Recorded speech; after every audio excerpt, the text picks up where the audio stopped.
ಮಾಡಲಿಕ್ಕೂ ಮಾಡಬಹುದು. ಮತ್ತು ಮೊದಲನೇದಾಗಿ ಡಿಮೆನ್ಷಿಯಾದ ಸೂಚನೆಗಳು ಅಂತ ಏನು ಅಂತ ನಾನು ಮೊದಲು ಹೇಳ್ಕೊಳ್ತೀನಿ.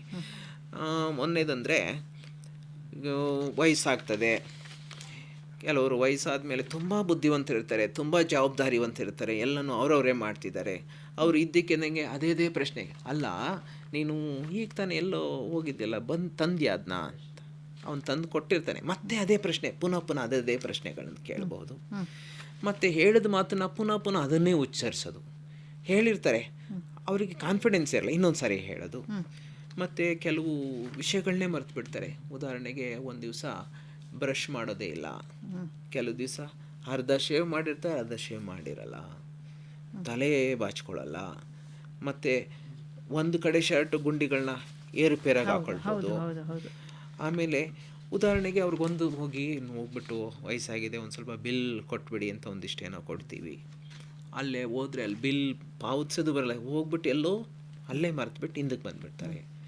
ಈ ತೀವ್ರತರವಾದಾಗ ಕೆಲವು ಸರಿ ಮನೆಯಿಂದ ಹೋದರೆ ಮತ್ತೆ ಮನೆಯೇ ಹುಡ್ಕೊಳ್ಳೋದು ಗೊತ್ತಾಗಲ್ಲ ಅವ್ರಿಗೆ.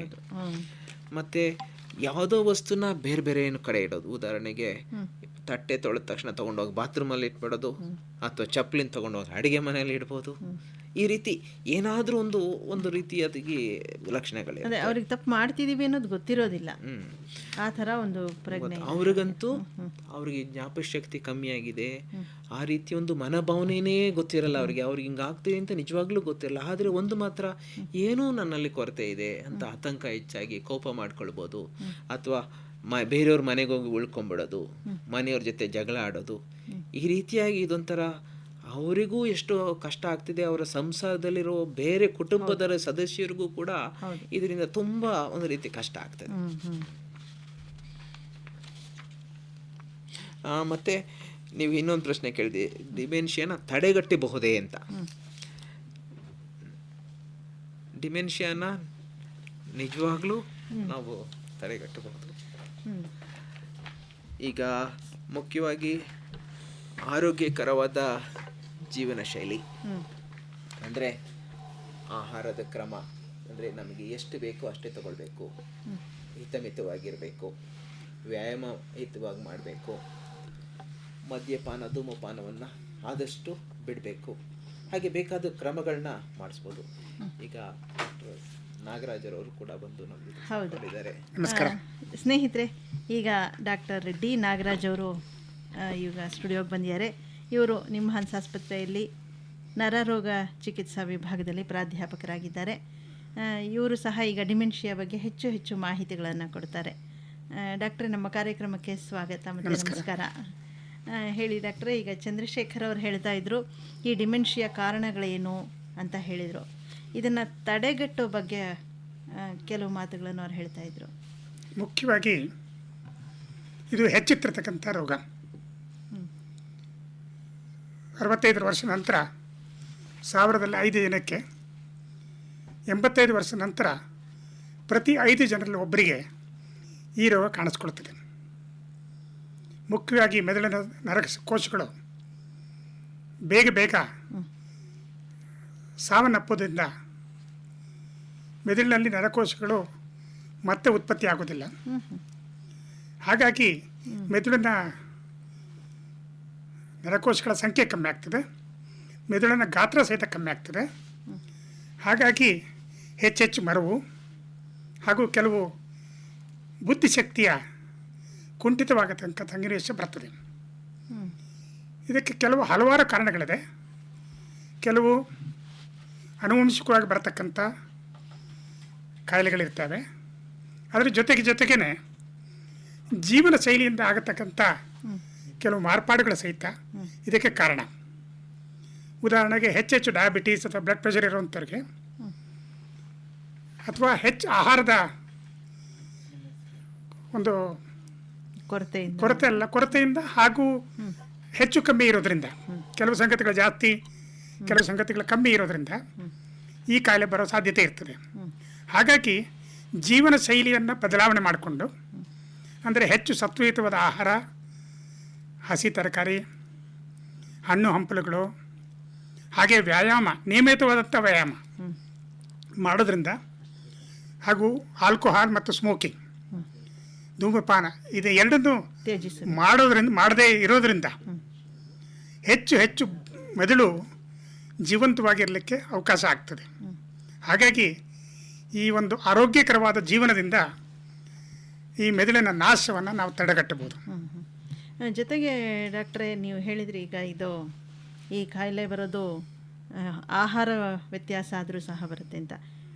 ಜೊತೆಗೆ ಮನೆಯಲ್ಲಿ ಕುಟುಂಬದಲ್ಲಿ ಏನಾದರೂ ಒಂದು ತೊಂದರೆ ತಾಪತ್ರಯಗಳಿದ್ರೆ ಅದು ಸಹ ಮನುಷ್ಯನಿಗದು ಮಾನಸಿಕ ಕಾರಣದಿಂದ ಅಷ್ಟಾಗಿ ಈ ಕಾಯಿಲೆ ಬರೋದಿಲ್ಲ.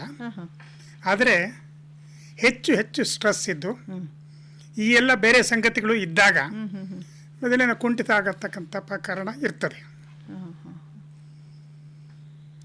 ಸ್ನೇಹಿತರೆ, ಕೇಳ್ತಾ ಇದ್ದೀರಾ ಅಲ್ವಾ ಮನೋಚಿಂತನ ಕಾರ್ಯಕ್ರಮದಲ್ಲಿ ಡಿಮೆನ್ಷಿಯಾ ಈ ಕಾಯಿಲೆ ಬಗ್ಗೆ ವಿಷಯಗಳನ್ನು ತಿಳಿಸ್ತಾ ಇದ್ದಾರೆ ಡಾಕ್ಟರ್ ಡಿ ನಾಗರಾಜ ಹಾಗೂ ಡಾಕ್ಟರ್ ಎಚ್ ಚಂದ್ರಶೇಖರ್ ಅವರು ಇವತ್ತು ನಮ್ಮೊಂದಿಗೆ ಸ್ಟುಡಿಯೋದಲ್ಲಿದ್ದಾರೆ. ನೀವು ಸಹ ನಿಮ್ಮ ಪ್ರಶ್ನೆಗಳೇನಾದರೂ ಇದ್ದರೆ ನಮಗೆ ದೂರವಾಣಿ ಮೂಲಕ ತಿಳಿಸಬಹುದು. ನಮ್ಮ ದೂರವಾಣಿ ಸಂಖ್ಯೆ 222-61-257.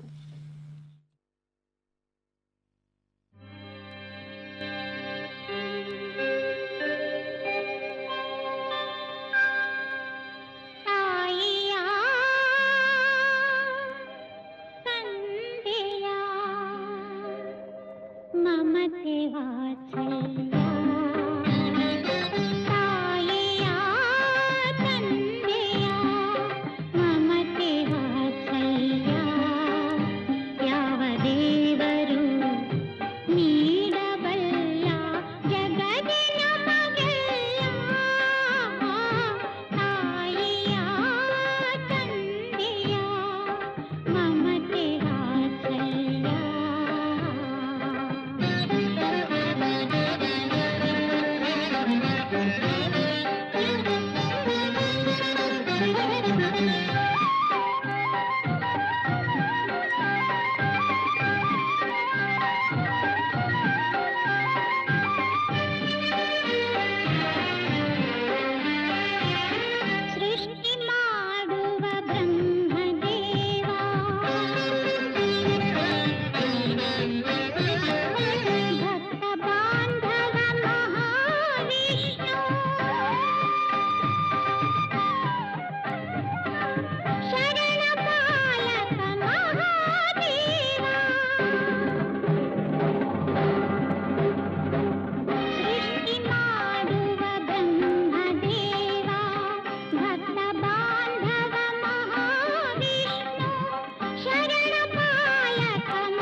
ತಾಯಿಯ ತಂದೆಯ ಮಮತೆ ವಾತ್ಸಲ್ಯ ಯಾವ ದೇವರು ನೀಡಬಲ್ಲ ಜಗದಿ ನಮಗೆಲ್ಲ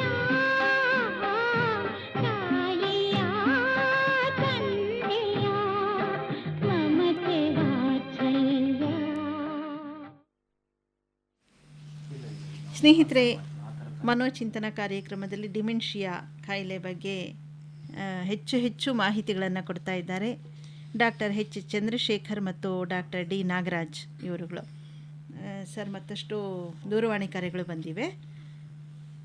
ಬೆಂಗಳೂರು ನಂದಿನಿ ಲೇಔಟ್ನಿಂದ ಸಿದ್ದು ಅನ್ನೋರು ಕೇಳ್ತಾ ಇದ್ದಾರೆ, ಸಾಮಾನ್ಯವಾಗಿ ಅರಳು ಮರಳು 80-90 ವರ್ಷದಲ್ಲಿ ಬಂದೇ ಬರುತ್ತೆ, ಯಾಕೆ ಇದು ಎಲ್ರಿಗೂ ಸಾಮಾನ್ಯವಾಗಿ ಇದು ಬರುತ್ತೆಯೇ ಅಂತ ಇವರು ಕೇಳ್ತಾ ಇದ್ದಾರೆ. ಸಾಕಷ್ಟು ವಯಸ್ಸಾದರೆ ಬಹುಶಃ ಎಲ್ಲರಿಗೂ ಬರ್ತದೆ. ಹಾಂ, ಆಗಲೇ ಹೇಳಿದಾಗೆ 85 ವರ್ಷದ ನಂತರ ಪ್ರತಿ 5 ಜನರಲ್ಲೂ ಒಬ್ಬರಿಗೆ ಇರ್ತದೆ. ಹ್ಞೂ ಇದು ಬ್ಲಡ್ ಪ್ರೆಷರ್ ಮತ್ತು ಡಯಾಬಿಟಿಸ್ ಇರೋಂಥವ್ರು, ಆಹಾರ ಪದ್ಧತಿಯಲ್ಲಿ ವ್ಯತ್ಯಾಸ ಇರೋಂಥವ್ರಿಗೆ ಸ್ವಲ್ಪ ಬೇಗ ಬರ್ತದೆ. ಇನ್ನು ಉಳಿದವರಿಗೆ 90 ವರ್ಷ ಅಥವಾ 100 ವರ್ಷ ಆದ ನಂತರ ಬರ್ಬೋದು. ಒಟ್ಟಿನಲ್ಲಿ ವಯಸ್ಸಾದಂಥ ಇಡೀ ಶರೀರಕ್ಕೇ ಮುಪ್ಪು ಬರ್ತಾ ಇರ್ತದೆ. ಕೆಲವರಿಗೆ ಮೆದುಳಿಗೆ ಮುಂಚೆ ಬರ್ತದೆ ಮತ್ತು ಕೆಲವರಿಗೆ ನಂತರ ಬರ್ತದೆ. ಆದರೆ ಭಾಳಷ್ಟು ಅಂಶಗಳನ್ನು ಗಮನಿಸೋದ್ರಿಂದ ಇದನ್ನು ಹೆಚ್ಚು ಮುಂದೂಡ್ಬೋದು ಅಥವಾ ಬರದಟ್ಟೆ ತಡೆಗಟ್ಟಬಹುದು. ಇನ್ನು ಹುಬ್ಬಳ್ಳಿಯಿಂದ ಬಸವರಾಜನವರು ಕೇಳ್ತಾ ಇದ್ದಾರೆ, ಅವರ ಅಜ್ಜಿಗೆ ತೊಂದರೆ ಇದೆಯಂತೆ, ಊಟ ಬೇಡ ಅಂತಾರಂತೆ, ಯಾವಾಗಲೂ ಅಳ್ತಿರ್ತಾರಂತೆ, ಕೀಳರಿಮೆ ಇದೆಯಂತೆ, ಅವರಿಗೆ ಮನೇಲಿ ಸಹಕಾರ ನೀಡೋದಿಲ್ಲ, ಇದಕ್ಕೆ ಏನು ಮಾಡಬೇಕು ಡಾಕ್ಟ್ರೇ ಅಂತ ಇವ್ರು ಕೇಳ್ತಾ ಇದ್ದಾರೆ. ಇದು ಸಾಮಾನ್ಯವಾಗಿ ವಯಸ್ಸಾದ ನಂತರ ಹೆಚ್ಚು ಜನರಿಗೆ ಈ ಡಿಪ್ರೆಷನ್ ಅಂತ ಏನು ಹೇಳ್ತೀವಿ, ಕೀಳರಿಮೆ, ಇದು ಸಾಮಾನ್ಯವಾಗಿ ಕೆಲವು ಸತಿ ಈ ಡಿಮೆನ್ಷಿಯಾ ಇದ್ದವ್ರಿಗೂ ಸಹಿತ ಡಿಪ್ರೆಷನ್ ಇರ್ಬೋದು, ಅಥವಾ ಡಿಪ್ರೆಷನ್ ಇದ್ದವರು ಡಿಮೆನ್ಷಿಯಾ ಸೂಚನೆಗಳನ್ನು ತೋರಿಸ್ಬೋದು. ಆದರೆ ಕೇವಲ ಅವರಿಗೆ ಟ್ರೀಟ್ಮೆಂಟ್ ಕೊಟ್ಟ ನಂತರ ಸರಿ ಹೋಗಿಬಿಡ್ತಾರೆ, ಅವರಿಗೆ ಡಿಮೆನ್ಷಿಯಾ ಇರೋದಿಲ್ಲ. ಅದರಿಂದ ಪ್ರತಿ ಡಿಮೆನ್ಷಿಯಾ ಪೇಷಂಟ್ನೂ ಸಹಿತ ಈ ಡಿಪ್ರೆಷನ್ ಬಗ್ಗೆ ನೋಡಿ ಅದಕ್ಕೆ ಚಿಕಿತ್ಸೆ ಇದೆ. ಕೆಲವು ಔಷಧಿಗಳನ್ನು ತಗೊಳ್ಳೋದ್ರಿಂದ ಅದನ್ನು ಪೂರ್ತಿಯಾಗಿ ಗುಣಪಡಿಸ್ಬೋದು. ಅಂದರೆ ಅದೇ ಯಾವುದೋ ಒಂದು ಜವಾಬ್ದಾರಿ ಇರುತ್ತೆ ಒಬ್ಬ ಮನುಷ್ಯನಿಗೆ, ಆ ಜವಾಬ್ದಾರಿ ಮುಗಿದ ಮೇಲೆ ಮಕ್ಕಳು ಮೊಮ್ಮಕ್ಕಳು ಅಂತೆಲ್ಲ ಆದಮೇಲೆ ಆಯಿತು ನಂದಿನ್ನೇನು ಕೆಲಸ ಇಲ್ಲ, ಇನ್ನು ಅವ್ರ ಸಂಸಾರ ಅವರು ಅಂತ ಏನೋ ಒಂದು ಮನಸ್ಸಲ್ಲಿ ಖಿನ್ನತೆ ಬೆಳೆಸ್ಕೊಂಡು ಅವಾಗಲೂ ಹೀಗಾಗೋ ಸಂಭವ ಇದೆಯಾ ಡಾಕ್ಟ್ರೆ? ಸಾಮಾನ್ಯ ವಯಸ್ಸಾದ ಮೇಲೆ ನಮ್ಮ ಶರೀರದಲ್ಲಿ ಬದಲಾವಣೆ ಆದ ರೀತಿಯಲ್ಲೇ ಸಮಾಜದಲ್ಲೂ ಮತ್ತು ಮನೆಯಲ್ಲೂ ಸಹಿತ ಬದಲಾವಣೆಗಳಾಗ್ತದೆ. ಹೌದು. ಯಾರೇ ಒಬ್ಬರು ರಿಟೈರ್ ಆಗುವಂತ ತಿಳ್ಕೊಳ್ಳಿ, ಅಲ್ಲಿಗೆ ಮುಂಚೆ ಅವರು ಆಫೀಸಲ್ಲಿ ಒಂದು ದೊಡ್ಡ ಹುದ್ದೆಯಲ್ಲಿ ಇರ್ತಾರೆ ಅಥವಾ ಮುಖ್ಯಸ್ಥರಾಗಿರ್ತಾರೆ, ಪ್ರಮುಖ ವ್ಯಕ್ತಿ ಅಂತ. ಆದರೆ ಅವರು ಮಾನಸಿಕವಾಗಿ ಅವರು ರಿಟೈರ್ ಆಗುವಂಥ ಪರಿಸ್ಥಿತಿನ ಮೊದಲೇ ಹೊಂದ್ಕೊಳ್ಳದೆ ಇದ್ದರೆ ಅವರು ಭಾಳ ಖಿನ್ನತೆಯನ್ನು ಅನುಭವಿಸೋದು ಬಹಳ ಸಾಮಾನ್ಯ. ಅದೇ ರೀತಿಯೇ ಮನೆಯಲ್ಲೇ ಸಹಿತ ಸಾಮಾನ್ಯವಾಗಿ ಒಬ್ಬ ವ್ಯಕ್ತಿಗೆ ಮಕ್ಕಳು ಎಲ್ಲರೂ ಸಹಿತ ಅವನು ಹೇಳದಂತೆ ಕೇಳೋದು, ಅವನೇ ಮುಖ್ಯಸ್ಥ ರೀತಿಯಲ್ಲಿ ನಡೀತದೆ. ಆದರೆ ವಯಸ್ಸಾಗಿ ಸ್ವಲ್ಪ ಶಕ್ತಿ ಕುಂದಿದಾಗ ಬೇರೆಯವರು ಆ ಲೀಡರ್ಶಿಪ್ ಕ್ವಾಲಿಟೀಸ್ನ ತಗೊಳ್ತಾರೆ.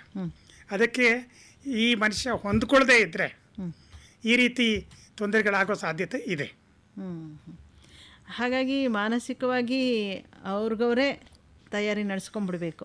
ಮಾನಸಿಕವಾಗಿ ಅದಕ್ಕೆ ಹಿಂದಿನ ಕಾಲದಲ್ಲಿ ವಾನಪ್ರಸ್ಥಾಶ್ರಮ ಅಂತ ಹೇಳ್ತಾ ಇದ್ರು. ಕಾರಣ ಏನು ಅಂದರೆ ಇದನ್ನು ಸಾಮಾನ್ಯವಾಗಿ ಜೀವನ ಬಿಡೋ ತನಕ ಸ್ವಲ್ಪವಾಗಿ ವಿತ್ಡ್ರಾ ಮಾಡಿಕೊಂಡು ಈ ಆಗು ಹೋಗುಗಳಿಂದ ಹೆಚ್ಚು ಖಿನ್ನತೆ ಬರದೇ ಇರೋ ರೀತಿಯಲ್ಲಿ ನೋಡ್ಕೊಳ್ಳೋಂಥದ್ದು. ಹೌದು, ನಮ್ಮ ಮನೋಭೂಮಿಕೆ ಮೇಲಿದೆ. ಅಂದರೆ ಆಸಕ್ತಿಯಲ್ಲಿ ವಿಮುಖರಾಗ್ತಾ ಬರಬೇಕು. ಅವಾಗ ನಿರ್ಲಿಪ್ತತೆ ಬಂದಾಗ ಈ ಥರ ಹೊಸ ಜೀವನಕ್ಕೆ ಹೊಂದ್ಕೊಳ್ಬೇಕು ಅನ್ನೋದು ಚೆನ್ನಾಗಿದೆ ಡಾಕ್ಟ್ರೆ. ಇನ್ನೊಂದು ಪ್ರಶ್ನೆ ಕೇಳ್ತಾ ಇದ್ದಾರೆ ವೀರೇಂದ್ರ ಗೌಡ ಪಾಟೀಲ್ ಅಂತ ಧಾರವಾಡದಿಂದ. ಇವರು ಕೇಳ್ತಾ ಇದ್ದಾರೆ, ಈ ಮನೋರೋಗ ಅಂದರೆ ಗೀಳು ರೋಗ ಅಂತ ಏನು ಹೇಳ್ತೀವಿ, ಅದು ಮತ್ತು ಡಿಪ್ರೆಷನ್ ಎರಡೂ ಒಂದೇನಾ, ಅಂದರೆ ಡಿಮೆನ್ಷಿಯಾ ಎರಡೂ ಒಂದೇನಾ ಅಥವಾ ಬೇರೆ ಬೇರೆನಾ, ಇವೆರಡರ ನಡುವೆ ಇರುವಂಥ ಲಕ್ಷಣ ಏನು ಅಂತ ಕೇಳಿ. ಎರಡೂ ಬೇರೆ ಬೇರೆ. ಡಿಮೆನ್ಷಿಯಾ ಅಂದರೆ ಮೆದುಳಿನ ಶಕ್ತಿ ಕುಂಠಿತ ಆಗೋದು ಡಿಮೆನ್ಷಿಯಾ. ಆದರೆ ಮಾನಸಿಕವಾಗಿ ಕೆಲವು ನಮ್ಮ ಮೆದುಳಿನಲ್ಲಿರ್ತಕ್ಕಂಥ ನರಮಂಡಲದಲ್ಲಿ ಕೆಲವು ಕೆಮಿಕಲ್ಸ್ ಇರ್ತವೆ, ರಾಸಾಯನಿಕ ವಸ್ತುಗಳು, ಅದರ ಏರುಪೇರು ಆಗೋದ್ರಿಂದ ಬೇರೆ ಬೇರೆ ರೋಗಗಳು ಬರ್ಬೋದು. ಅದರಲ್ಲಿ ಗೀಳು ರೋಗ ಸಹಿತ ಒಂದು. ಆದರೆ ಅದಕ್ಕೂ ಡಿಮೆನ್ಷಿಯಾಗೂ ಖಂಡಿತ ವ್ಯತ್ಯಾಸ ಇದೆ. ಡಿಮೆನ್ಷಿಯಾ ಅಂತ ಹೇಳಿದ್ರೆ ಮೆದುಳಿನ ಶಕ್ತಿ ಕಮ್ಮಿ ಆಗ್ತದೆ, ಮೆದುಳಿನ ಗಾತ್ರ ಕಮ್ಮಿ ಆಗ್ತದೆ, ನಮ್ಮ ಬುದ್ಧಿಶಕ್ತಿ ಕಮ್ಮಿ ಆಗ್ತದೆ. ಆ ಥರದ್ದು. ಈಗ ಡಿಮೆನ್ಷಿಯಾ ಅಂತ ಬರುತ್ತೆ ಈ ಕಾಯಿಲೆ ಅನ್ನೋದಕ್ಕೆ ಮುನ್ಸೂಚನೆ ಏನಾದರೂ ಇದೆಯಾ ಡಾಕ್ಟ್ರೆ? ಮುನ್ಸೂಚನೆ ಅಂತ ಹೇಳೋಕ್ಕಾಗಲ್ಲ. ಆದರೆ ಮೊದಲು ಸಣ್ಣ ಸಣ್ಣ ಇನ್ನೂ ಶುರುವಿನಲ್ಲಿ ಯಾವ ರೀತಿ ಇರ್ತದೆ ಅಂತ ತಿಳ್ಕೊಳ್ಳೋದು ಭಾಳ ಮುಖ್ಯ. ಯಾವುದೋ ಒಬ್ಬ ವ್ಯಕ್ತಿ ಇರ್ತಾನೆ, ಮೊದಲು ಏನು ನೋಟ್ ಮಾಡ್ಕೊಳ್ತಿರಲ್ಲ, ಏನೇನು ಮಾಡಬೇಕು ಅದನ್ನೆಲ್ಲ ಮಾಡ್ಕೊಂಡು ಬರ್ತಾರೆ. ಸ್ವಲ್ಪ ದಿವಸ ನಂತರ ಅವ್ರು ಏನೇ ಮಾಡಬೇಕಾದ್ರೂ ಒಂದು ಲಿಸ್ಟ್ ಮಾಡ್ಕೊಳ್ಳೋದು ಅಥವಾ ಒಂದು ಡೈರಿ ಬರ್ಕೊಳ್ಳೋದು, ಅದ್ರ ಮೂಲಕ ನಡ್ಕೊಂಡು ಹೋಗೋದು. ಇದು ಸಹಿತ ನಾವು ಮರವಿನ ಶಕ್ತಿ ಕಮ್ಮಿ ಆದಾಗ ಅದನ್ನು ಕಾಂಪನ್ಸೇಟ್ ಮಾಡ್ಕೊಳ್ಳೋಕ್ಕೋಸ್ಕರ ಈ ಎಲ್ಲ ಪದ್ಧತಿನ ಅವಲಂಬಿಸ್ತಾರೆ. ಆದರೆ ಅಂಗಡಿಗೆ ಹೋಗಿ 10 ಸಾಮಾನು ತರಬೇಕಾಗತ್ತೆ, 2 ಸಾಮಾನು ತೊಗೊಂಬರ್ತಾರೆ ಅಥವಾ 3 ಮರೆತು ಬರ್ತಾರೆ. ಮೊದಲೆಲ್ಲ ಸರಿ ರೀತಿಯಲ್ಲೇ ಮಾಡ್ತಿರ್ತಾರೆ, ಇವಾಗ ಒಂದು ಬಿಟ್ಟು ಬರೋದು, ಅಥವಾ 100 ರೂಪಾಯಿ ಸಾಮಾನು ಕೊಡ್ತಾರೆ, ಚಿಲ್ಲರೆ ತರೋದೇ ಮರ್ತೋಗುತ್ತೆ, ಅಥವಾ ಎಷ್ಟು ಚಿಲ್ಲರೆ ಕೊಟ್ಟರೆ ಅಷ್ಟನ್ನೇ ತೊಗೊಂಡು ಬರ್ತಾರೆ. ಈ ಎಲ್ಲ ಲಕ್ಷಣಗಳು ಸಹಿತ ಮರವಿನ ಲಕ್ಷಣಗಳು ಈ ವ್ಯಕ್ತಿಗೆ ಡಿಮೆನ್ಷಿಯಾ ಇರೋ ಸೂಚನೆಯನ್ನು ಕೊಡ್ತವೆ. ಅಷ್ಟೇ ಅಲ್ಲ, ಭಾಳ ಹಳೆಯ ಮೆಮೊರಿ ಏನಿರ್ತದೆ, ಅಂದರೆ 20 ವರ್ಷ 30 ವರ್ಷದ ಮುಂಚೆ ಸಣ್ಣ ವಯಸ್ಸಲ್ಲಿ ನಡೆದಂಥ ಘಟನೆಗಳು ಅದನ್ನು ವಿವರವಾಗಿ ಹೇಳ್ತಾರೆ. ಆದರೆ ನಿನ್ನೆ ನಡೆದಿದ್ದು ಮೊನ್ನೆ ನಡೆದಿದ್ದನ್ನೇ ಮರೆತು ಬಿಡ್ತಾರೆ. ಉದಾಹರಣೆಗೆ ಊಟ ಮಾಡಿರ್ತಾರೆ, ತಿರ್ಗಾ ಊಟ ಕೇಳ್ತಾರೆ. ಅದನ್ನೇ ನಾನು ಹೇಳಿದೆ, ಇದು ವಯಸ್ಸಾದ್ಮೇಲೆ ಸಾಮಾನ್ಯ ಸಂಗತಿ. ಇದು ಹೌದು ಹೌದು, ಇದು ಡಿಮೆನ್ಷಿಯಾ ಲಕ್ಷಣಗಳೇ. ಹೌದು, ನನ್ನ ಸ್ನೇಹಿತೆ ಅವರ ಒಬ್ಬ ಮಾವ, ಅವರು 80 ವರ್ಷ 85 ವರ್ಷ ಇರ್ಬೋದು. ಅವ್ರು ಹಾಗೆ ಊಟ ಮಾಡಿ ತಟ್ಟೆ ತೊಳೆಯೋಕೆ ಹೋಗಿ ತಟ್ಟೆ ತೊಳೆದ್ಬಿಟ್ಟು ವಾಪಸ್ ತಂದು ಇಡುವಾಗ ಅವ್ರಿಗೆ ನಾವು ಊಟ ಮಾಡಾಯ್ತಾ ಇಲ್ವಾ ಅನ್ನೋದು ಕನ್ಫ್ಯೂಷನ್. ಅವ್ರಿಗೆ ಊಟ ಹಾಕ್ತೀಯಾ ಅಂತ ಕೇಳ್ತಾರಂತೆ. ಈ ಥರ ಇದು ಸಹಿತ ಪಕ್ಕದ ಡಿಮೆನ್ಷಿಯಾದ ಲಕ್ಷಣ ಅದು.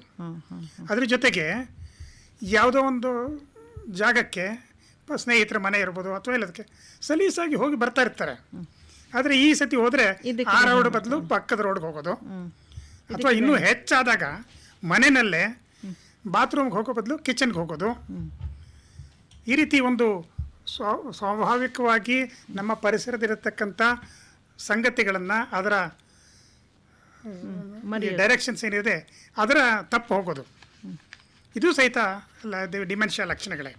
ಅದ್ರ ಜೊತೆಗೆ ಮೊದಲು ಮನೆಯಲ್ಲಿ ಏನೋ ಒಂದು ಒಳ್ಳೆಯ ಸಂಗತಿ ನಡೀತು, ಎಲ್ಲರ ಜೊತೆಗೆ ಇವರು ಖುಷಿಯಾಗಿ ಭಾಳ ಸಂತೋಷವಾಗಿ ಭಾವನೆ ವ್ಯಕ್ತಪಡಿಸಿದ್ರು, ಅಥವಾ ಯಾವುದೋ ಮಗು ಅಳ್ತಾ ಇದೆ ತಕ್ಷಣ ಓಡೋಗಿ ಅದನ್ನು ಹಿಡ್ಕೊಂಡು ಅದನ್ನು ಸಮಾಧಾನ ಮಾಡಿಸೋದು, ಇದು ಸ್ವಾಭಾವಿಕವಾದಂಥ ಸಂಗತಿ. ಆದರೆ ಈ ಅರ್ಲಿ ಡಿಮೆನ್ಷಿಯಾ ಏನಾಗ್ತದೆ, ಇವರು ನಮಗೂ ಅದಕ್ಕೂ ಸಂಬಂಧನೇ ಇಲ್ಲ, ಸುಮ್ಮನೆ ಕೂತಿರೋದು. ಎಲ್ಲ ಮನೆಯವರೆಲ್ಲ ಸಂತೋಷವಾಗಿ ಕುಣಿತಾ ಇದ್ದರೆ ಇವರು ಸುಮ್ಮನೆ ಕಣ್ಣು ಮುಚ್ಕೊಂಡು ಅಥವಾ ತೆಗ್ಕೊಂಡು ಕೂತಿರೋದು. ಅಥವಾ ಯಾವುದೋ ಒಂದು ಮಗು ಬಂದು ನನ್ನ ಜೊತೆ ಆಟ ಆಡುವ ಈ ಥರ ಕೇಳಿದ್ರೆ ಬೇಡ ಹೋಗು ಅಂತ ಕಳಿಸೋದು. ಅಂದರೆ ಯಾವುದಕ್ಕೂ ಅದಕ್ಕೆ ಯಾವ ಒಂದು ಹೊಂದ್ಕೊಳ್ಳದೆ ಒಂದು ಮನಸ್ಸಿನಲ್ಲಿ ಭಾವನೆಗಳನ್ನು ವ್ಯಕ್ತಪಡಿಸ್ಬೇಕು, ಸನ್ನಿವೇಶಕ್ಕೆ ತಕ್ಕಂತೆ ಅದು ಬ್ಲಂಟ್ ಆಗುವಂಥದ್ದು. ಇದು ಸಹಿತ ಒಂದು ಡಿಮೆನ್ಷಿಯಾ ಲಕ್ಷಣನೇ. ಹೀಗೆ ಅಥವಾ ಬರಿಬೇಕಾದ್ರೆ ಯಾವುದೋ ಒಂದು ಪದನ ರಿಪೀಟೆಡ್ ಆಗಿ ಬರೆಯೋದು, ಅಥವಾ ಕಾರನ್ನು ಬದಲು ಬಾರ್ ಅಂತ ಬರೆಯೋದು, ಒಂದು ಲೆಟರ್ನ ಬದಲಾವಣೆ ಆಗುವಂಥದ್ದು, ಅಥವಾ ಗ್ರಾಮರ್ ವ್ಯತ್ಯಾಸ ಆಗೋದು, ಈ ಎಲ್ಲ ಲಕ್ಷಣಗಳ ಸಹಿತ. ಅಥವಾ ಬಟ್ಟೆ ಹಾಕ್ಕೊಳ್ಬೇಕಾದ್ರೆ ಮೇಲಿನ ಗುಂಡಿ ಕೆಳಗೆ, ಕೆಳಗಿನ ಗುಂಡಿ ಮೇಲಿಗೆ, ಅಥವಾ ಶರ್ಟನ್ನೇ ತಲೆಕೆಳಕಾಗಿ ಈ ರೀತಿ ಹಾಕ್ಕೊಳ್ಳೋದು ಸಹಿತ ಈ ಡಿಮೆನ್ಷಿಯಾ ಇರಬಹುದಾದಂಥ ಸಂಗತಿಯ ಸೂಚನೆಗಳು. ಇನ್ನು ಚಂದ್ರಶೇಖರನ್ ಅವರು ಬಾಪೂಜಿ ನಗರದಿಂದ ಕೇಳಿದ್ದಾರೆ. ಇದಕ್ಕೆ ಉತ್ತರವನ್ನು ಡಾಕ್ಟರ್ ಚಂದ್ರಶೇಖರ್ ಅವರು ಕೊಡ್ತಾರೆ ಅನಿಸುತ್ತೆ. ನಿಮ್ಮ ಪ್ರಾಧಿಕಾರದ ಉದ್ದೇಶಗಳೇನು, ಕಾರ್ಯಚಟುವಟಿಕೆಗಳೇನೋ, ಸ್ಥಾಪನೆಯ ಉದ್ದೇಶಗಳೇನು ಅಂತ ಇವರು ಕೇಳ್ತಾ ಇದ್ದಾರೆ ಡಾಕ್ಟರ್. ಈ ಪ್ರಶ್ನೆಗಳಿಗೆ ಹೇಳೋದಾದರೆ, ಸಮಾಜದಲ್ಲಿ ಸುಮಾರು 2% ಜನಕ್ಕೆ ತೀವ್ರತರವಾದ ಮಾನಸಿಕ ಕಾಯಿಲೆಯಿಂದ ನರಳ್ತಾ ಇರ್ತಾರೆ.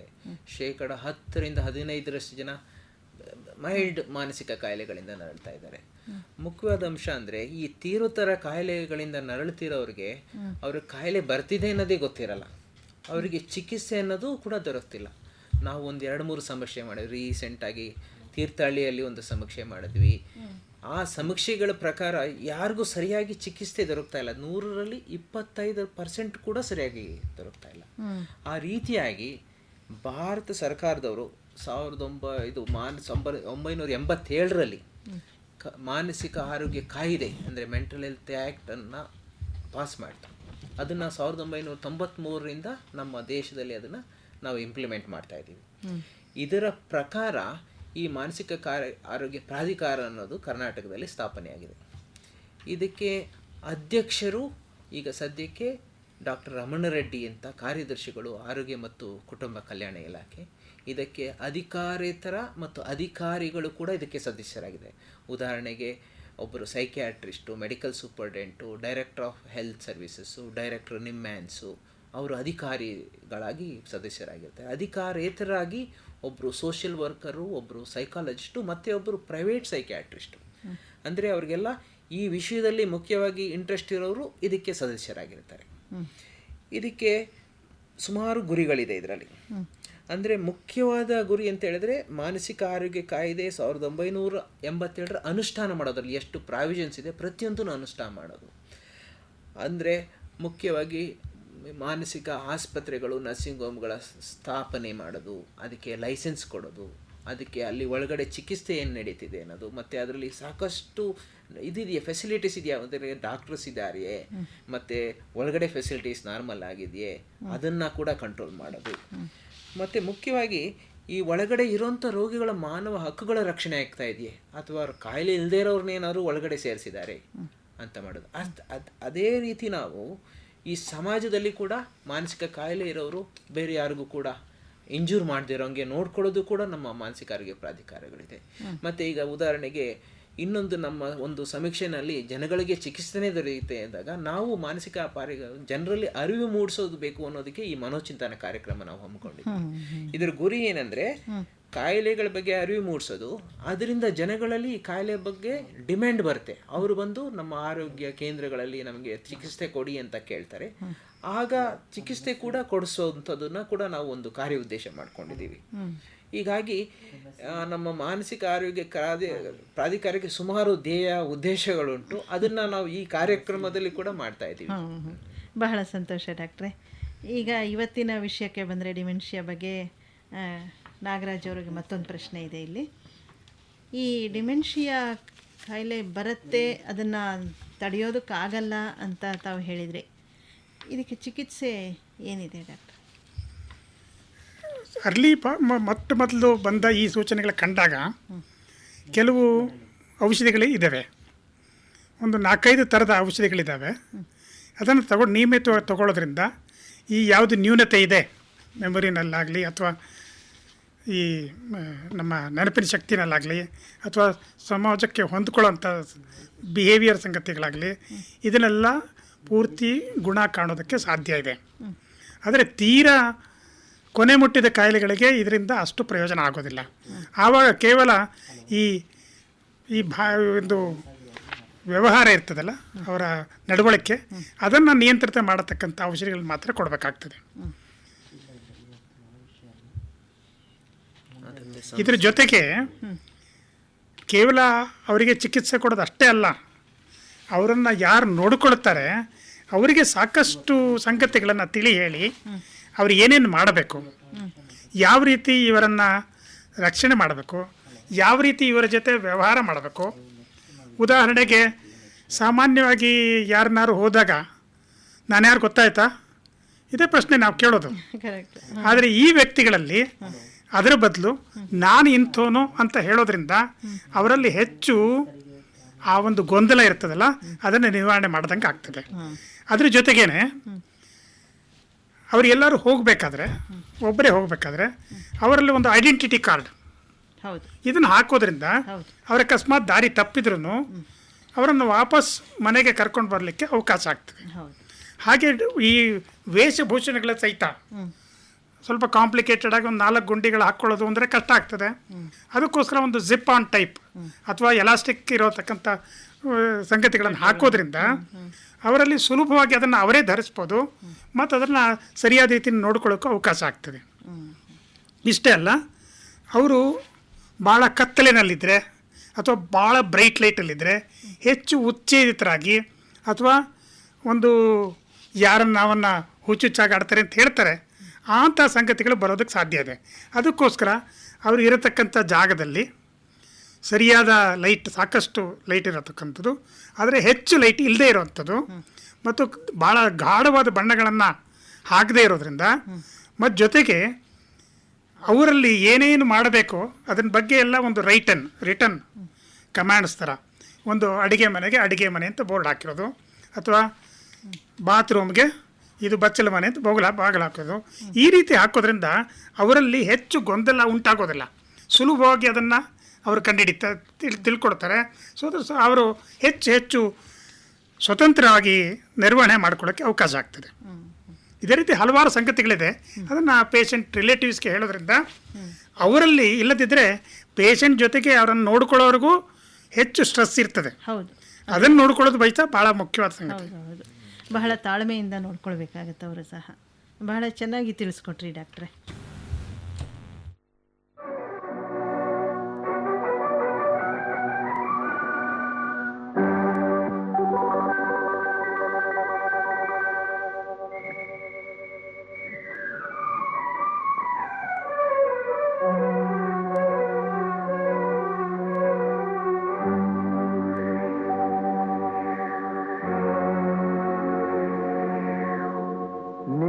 ನನ್ನ ಮನವು ಸೇರಿತು, ನನ್ನ ನಿನ್ನ ಹೃದಯ ಹಾಡಿತು.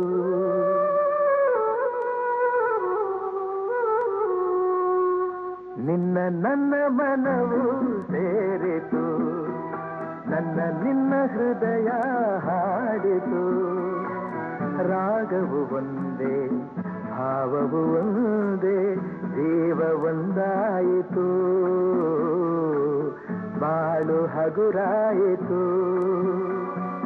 ನಿನ್ನ ನನ್ನ ಮನವು ಸೇರಿತು, ನನ್ನ ನಿನ್ನ ಹೃದಯ ಹಾಡಿತು.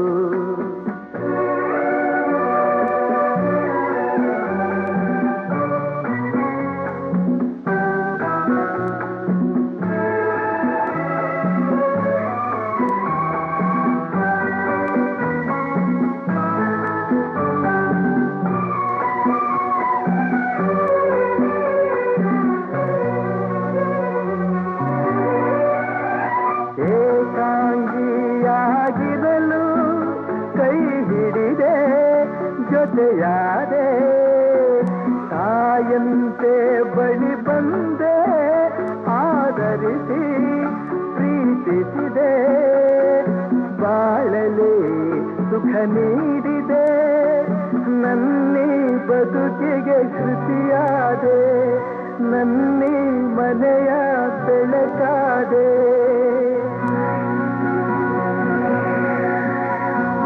ನಿನ್ನ ನನ್ನ ಮನವು ಸೇರಿತು, ನನ್ನ ನಿನ್ನ ಹೃದಯ ಹಾಡಿತು.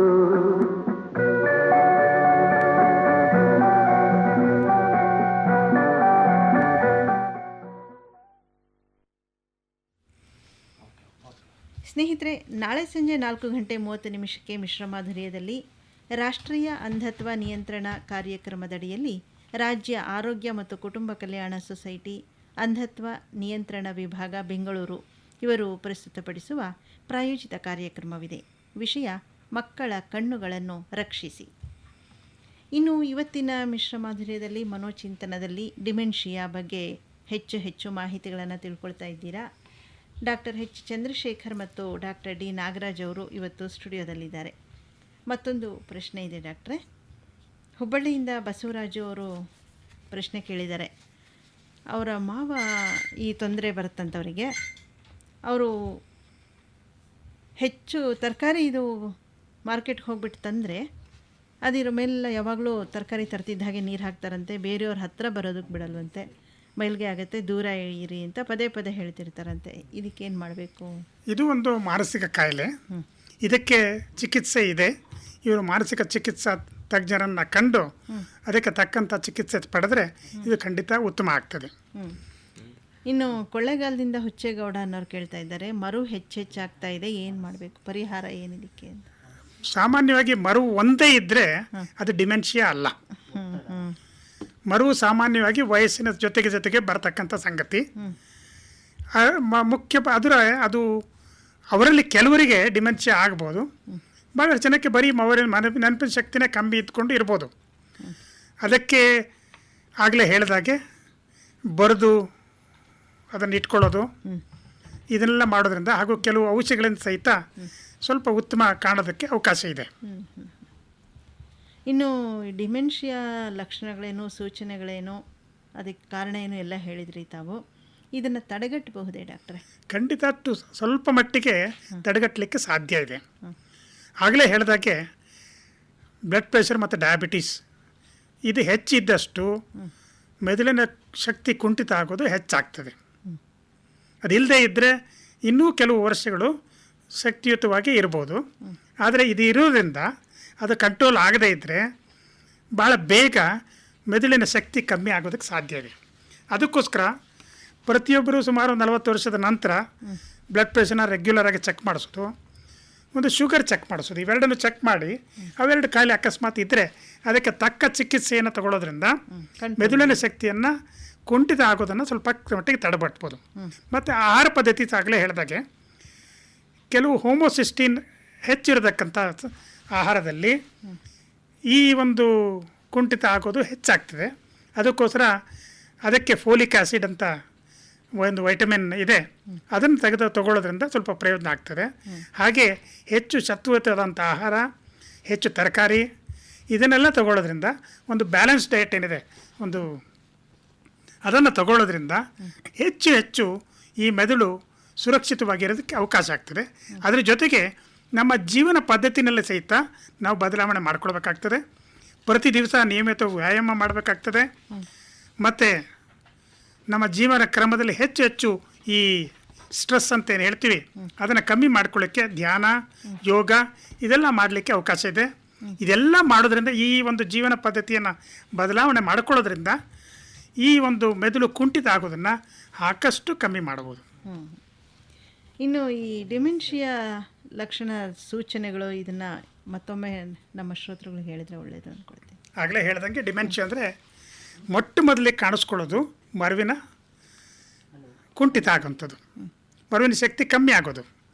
ಸಾಮಾನ್ಯವಾಗಿ ಯಾವುದೋ ಸಾಮಾನು ತರಕ್ಕೆ ಹೋಗ್ತಾರೆ, 10 ಸಾಮಾನಲ್ಲಿ 3 ಮರೆತು ಬರೋದು, ಅಥವಾ ಚಿಲ್ಲರೆ ಮರೆತು ಬರೋದು, ಅಥವಾ ಕೊಟ್ಟಷ್ಟು ಚಿಲ್ಲರೆ ತೊಗೊಂಡು ಬರೋದು, ಲೆಕ್ಕ ಹಾಕೋಕ್ಕೆ ಅವಕಾಶ ಇಲ್ಲದಿರೋದು, ಅಥವಾ ಯಾರಿಗೋ 100 ರೂಪಾಯಿ ಕೊಟ್ಬಿಟ್ಟು ಮರೆತು ಬಿಡೋದು, ಜಾಗಗಳನ್ನು ಹುಡ್ಕೋದು, ಅಥವಾ ಹೊಸ ಕಾಂಟ್ಯಾಕ್ಟ್ಗಳನ್ನು ಉಳ್ಕೊಳ್ಳೋದು, ಹಾಗೂ ಈ ಸಂಗತಿಗಳನ್ನೆಲ್ಲ ಹೆಚ್ಚು ಮರೆಯೋದ್ರಿಂದ ಈ ಡಿಮೆನ್ಷಿಯಾ ಇದೆ ಅಂತ ನಮಗೆ ಕೂಡಿದು ಬರ್ತದೆ. ಡಾಕ್ಟ್ರೇ, ಇನ್ನು ಇವತ್ತಿನ ಪ್ರಶ್ನೆ ಏನು ಅಂತ ಹೇಳ್ಬಿಡಿ. ಇವತ್ತಿನ ಪ್ರಶ್ನೆ, ಡಿಮೆನ್ಷಿಯಾ ಕಾಯಿಲೆಗೆ ಚಿಕಿತ್ಸೆಯ ಕ್ರಮಗಳೇನು? ಇನ್ನೊಂದು ಸತಿ ಹೇಳ್ತೀನಿ. ಡಿಮೆನ್ಷಿಯಾ ಕಾಯಿಲೆಯ ಚಿಕಿತ್ಸಾ ಕ್ರಮಗಳು ಏನು? ಸ್ನೇಹಿತರೆ, ನೀವು ನಿಮ್ಮ ಉತ್ತರಗಳನ್ನು BGVB ಅಂತ ಟೈಪ್ ಮಾಡಿ ಒಂದು ಸ್ಪೇಸ್ ಕೊಟ್ಟು ನಿಮ್ಮ ಮೆಸೇಜನ್ನು ಟೈಪ್ ಮಾಡಿ, ಆನಂತರ 56767444 ಇಲ್ಲಿಗೆ ಕಳುಹಿಸ್ಕೊಡಿ. ಉತ್ತಮವಾದ ಉತ್ತರವನ್ನು ಹೇಳಿದವರಿಗೆ ಇಬ್ಬರಿಗೆ ಬಹುಮಾನವಿರುತ್ತದೆ. ಹಾಗಾಗಿ ಹೆಚ್ಚು ಉತ್ತರಗಳನ್ನು ಕಳಿಸ್ರಿ ಅಂತ ಈ ಮೂಲಕ ಹೇಳ್ತಾ ಇದ್ದೀವಿ. ಇನ್ನು ಡಾಕ್ಟ್ರೇ, ನಮ್ಮ ಇವತ್ತಿನ ಕಾರ್ಯಕ್ರಮದ ಅವಧಿ ಕೊನೆ ಹಂತಕ್ಕೆ ಬಂದಿದ್ದೀವಿ. ಈ ಡಿಮೆನ್ಷಿಯಾ ಬಗ್ಗೆ ನಮ್ಮ ಶ್ರೋತೃಗಳಿಗೆ ಮತ್ತಷ್ಟು ಸಂಕ್ಷಿಪ್ತವಾಗಿ ಏನಾದರೂ ಹೇಳೋದಿದೆಯಾ ಅಂತ? ಅಂದರೆ ನಾನು ಹೇಳೋದೇನೆಂದರೆ, ನಮ್ಮ ದೇಶದಲ್ಲಿ ವಯಸ್ಕರಾಗಿರುವಂಥ ಜನಸಂಖ್ಯೆ ದಿನ ಹೆಚ್ಚಾಗ್ತಾ ಇದೆ. ನಾನು ಮೊದಲೇ ಹೇಳಿದ್ನಲ್ಲ, 2015ನೇ ಇಸ್ವಿನಲ್ಲಿ ನಮ್ಮ ಭಾರತದಲ್ಲಿ ಪ್ರಪಂಚದಲ್ಲೇ ಜಾಸ್ತಿ ವಯಸ್ಕರಾದಷ್ಟು ಇರ್ತಾರೆ. ಹಾಗಾಗಿ ಡಿಮೆನ್ಷಿಯಾ ಕಾಯಿಲೆ ಮತ್ತು ಅರಳು ಮರಳು ಸಂಬಂಧಪಟ್ಟ ಕಾಯಿಲೆಗಳು ಅಂದರೆ ಬೇರೆ ಅಂದರೆ ಉದಾಹರಣೆಗೆ ಮಲ್ಟಿ ಇನ್ಫಾರ್ಕ್ಟ್ ಡಿಮೆನ್ಷಿಯಾ ಇರಬಹುದು, ಅಥವಾ ಬೇರೆ ಕಾರಣಗಳಿಂದ ಬುದ್ಧಿಶಕ್ತಿ ಅಥವಾ ನೆನಪಿನ ಶಕ್ತಿ ಅನ್ನೋ ಕಾಯಿಲೆಗಳು ಹೆಚ್ಚಾಗ್ತಾ ಇರುತ್ತೆ. ಇದನ್ನು ನಾವೆಲ್ಲ ಗುರುತಿಸ್ಬೇಕು. ಗುರುತಿಸ್ಕೊಂಡು ಆದಷ್ಟು ಬೇಗ ಅವ್ರಿಗೆ ಚಿಕಿತ್ಸೆ ಕೊಡಬೇಕು. ಮತ್ತು ಇದು ಬರದೇ ಇರೋಂಗೆ ಡಾಕ್ಟರ್ ನಾಗರಾಜ್ ಅವರು ಎಲ್ಲ ಹೇಳಿದ್ದಾರೆ. ಅವರು ಹೇಳಿರುವಂಥ ಪ್ರತಿಯೊಂದನ್ನು ನಾವು ನಮ್ಮ ಜೀವನದಲ್ಲಿ ಅಳವಡಿಸ್ಕೊಂಡ್ರೆ ಮತ್ತು ಇನ್ನೊಂದು ವಿಷಯ ಏನು ಬೇಕು ಅಂದರೆ, ನಮ್ಮ ಕುಟುಂಬಗಳು ಅವಿಭಾಜ್ಯ ಕುಟುಂಬಗಳು ಈಗ ಡಿವೈಡ್ ಆಗ್ತಾ ಇದೆ. ನ್ಯೂಕ್ಲಿಯರ್ ಫ್ಯಾಮಿಲೀಸ್ ಹೆಚ್ಚಾಗ್ತಾ ಇದೆ. ಹೌದು, ಸಣ್ಣ ಸಣ್ಣ ಕುಟುಂಬಗಳು ಜಾಸ್ತಿ ಆಗ್ತಾ ಇದೆ, ಹೆಚ್ಚಾಗ್ತಾ ಇದೆ. ಹಾಗಾಗಿ ಇದು ಮುಂದೆ ನಮಗೆ ಒಂದು ತುಂಬ ದೊಡ್ಡ ಚಾಲೆಂಜ್ ಆಗಿ ಆಗಬಹುದು. ಬಟ್ ನಾವು ಸಮಾಜದಲ್ಲಿ ಇವರಿಗೆ ಸಪೋರ್ಟ್ ಮಾಡೋದು ಹೇಗೆ ಅಂತಲೇ ನಾವು ಸಮಾಜದಲ್ಲಿ ಕೆಲವು ಬದಲಾವಣೆಗಳನ್ನ ನಾವು ಹೆಚ್ಚು ಮಾಡಿದರೆ, ನಮ್ಮ ಸಂಸ್ಕೃತಿ, ನಮ್ಮ ಹಿಂದೆಯಿಂದ ನಡ್ಕೊಂಡಿರುವಂಥ ಪದ್ಧತಿಗಳನ್ನ ಹೆಚ್ಚಿಸ್ಕೊಂಡು ಬಂದರೆ ಇದು ನಮಗೆ ಅಷ್ಟೊಂದು ಹೊರೆ ಆಗೋದಿಲ್ಲ ಅಂತ ಅನಿಸುತ್ತೆ. ಹೌದು, ಇದರಿಂದ ಏನಾಗುತ್ತೆ, ಒಬ್ಬ ವ್ಯಕ್ತಿ ಕುಟುಂಬದಲ್ಲಿ ಹೊರೆ ಆಗೋದಿಲ್ಲ, ಅದು ಮುಖ್ಯವಾದ ವಿಷಯ. ಡಾಕ್ಟರ್ ನಾಗರಾಜ್ ಅವರು 2 ನಿಮಿಷದಲ್ಲಿ ಏನಾದರೂ ಹೇಳ್ತೀರಾ ಡಾಕ್ಟ್ರೆ? ಈಗಾಗಲೇ ಹೇಳಿದಾಗೆ ಒಂದು ಒಟ್ಟು ಕುಟುಂಬ ಮನಸ್ಸು ಈ ಥರ ಕಾಯಿಲೆಗಳು ಅಥವಾ ಮಾನಸಿಕ ಕಾಯಿಲೆಗಳಿರೋರಿಗೆ ಒಂದು ಶೀಲ್ಡ್ ಗುರಾಣಿ ಇದ್ದಂಗೆ. ಅದರಿಂದ ಹೆಚ್ಚೆಚ್ಚು ಆ ಕುಟುಂಬಗಳು ಇದ್ದಷ್ಟು ಈ ಮಾನಸಿಕ ತನಾವಗಳು ಕಮ್ಮಿ ಆಗ್ತದೆ ಮತ್ತು ಇವರನ್ನು ನೋಡ್ಕೊಳ್ಳತಕ್ಕಂಥ ಚಿಕಿತ್ಸೆ ಸಹಿತ ಸುಲಭ ಆಗ್ತದೆ. ಇಲ್ಲದ್ರೆ ಎಲ್ಲರನ್ನೂ ಮೆಂಟಲ್ ಹಾಸ್ಪಿಟ್ಲಿಗೆ ಸೇರಿಸೋಕ್ಕಾಗಲ್ಲ. ಆದ್ದರಿಂದ ನ್ಯೂಕ್ಲಿಯರ್ ಕುಟುಂಬಗಳಿದ್ದರೂ ಸಹಿತ ಒಂದು ಜೊತೆಗೆ ಎಲ್ಲ ಕುಟುಂಬದ ಜನಗಳ ಜೊತೆಗೆ ಒಂದು ಉತ್ತಮವಾದ ಬಾಂಧವ್ಯ ಇಟ್ಕೊಳ್ಳೋದ್ರಿಂದ, ಆ ಒಂದು ಸ್ಪಿರಿಟ್ ಇಟ್ಕೊಳ್ಳೋದ್ರಿಂದ ಈ ಒಂದು ಚಿಕಿತ್ಸೆಗಳನ್ನು ಹಾಗೆ ಹೇಳಿದಾಗೆ ಮುಂದಿನ ಕೆಲವು ದಶಕಗಳಲ್ಲಿ ಪ್ರಪಂಚದಲ್ಲೇ ಅತಿ ಹೆಚ್ಚು ಈ ಡಿಮೆನ್ಷಿಯಾ ಕಾಯಿಲೆ ಇರತಕ್ಕಂಥ ದೇಶ ಭಾರತ ಆಗ್ತದೆ. ಅದನ್ನು ಎದುರಿಸಬೇಕಾದ್ರೆ ಒಂದು ಒಟ್ಟು ಕುಟುಂಬ ಬಹಳ ಮುಖ್ಯವಾದ ಸಂಗತಿ. ಹೌದು ಸ್ನೇಹಿತರೆ, ಇದುವರೆಗೆ ಮನೋಚಿಂತನಾ ಕಾರ್ಯಕ್ರಮದಲ್ಲಿ ಡಿಮೆನ್ಷಿಯಾ ಕಾಯಿಲೆ ಬಗ್ಗೆ ಹೆಚ್ಚು ಮಾಹಿತಿಗಳನ್ನು ತಿಳಿಸ್ಕೊಟ್ರು ನಮ್ಮ ಡಾಕ್ಟರ್ಸು. ಇವತ್ತು ಸ್ಟುಡಿಯೋಗೆ ಬಂದು ನಮ್ಮ ಶ್ರೋತೃಗಳಿಗೆ ಬಹಳಷ್ಟು ಮಾಹಿತಿಗಳನ್ನು ತಿಳಿಸ್ಕೊಟ್ಟಿದ್ದೀರಾ. ಅದಕ್ಕಾಗಿ ತಮ್ಮಿಬ್ಬರಿಗೂ ಧನ್ಯವಾದಗಳು. ನಮಸ್ಕಾರ. ನಮಸ್ಕಾರ.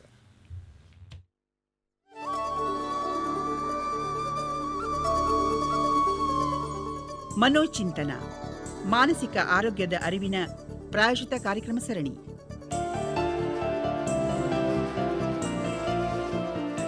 ಕಾರ್ಯಕ್ರಮದ ಪ್ರಾಯೋಜಕರು ಕರ್ನಾಟಕ ರಾಜ್ಯ ಮಾನಸಿಕ ಆರೋಗ್ಯ ಪ್ರಾಧಿಕಾರ.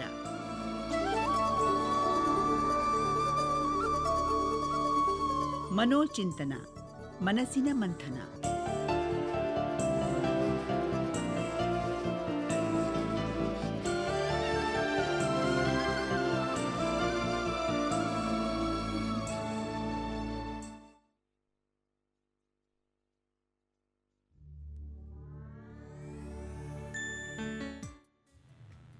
ಮನೋಚಿಂತನ ಕಾರ್ಯಕ್ರಮದಲ್ಲಿ ಇದುವರೆಗೆ ಡಿಮೆನ್ಷಿಯಾ ಕಾಯಿಲೆ ಬಗ್ಗೆ ಹೆಚ್ಚಿನ ಮಾಹಿತಿಗಳನ್ನು ತಿಳಿಸಿದವರು ಡಾಕ್ಟರ್ ಎಚ್ ಚಂದ್ರಶೇಖರ್ ಮತ್ತು ಡಾಕ್ಟರ್ ಡಿ ನಾಗರಾಜ್.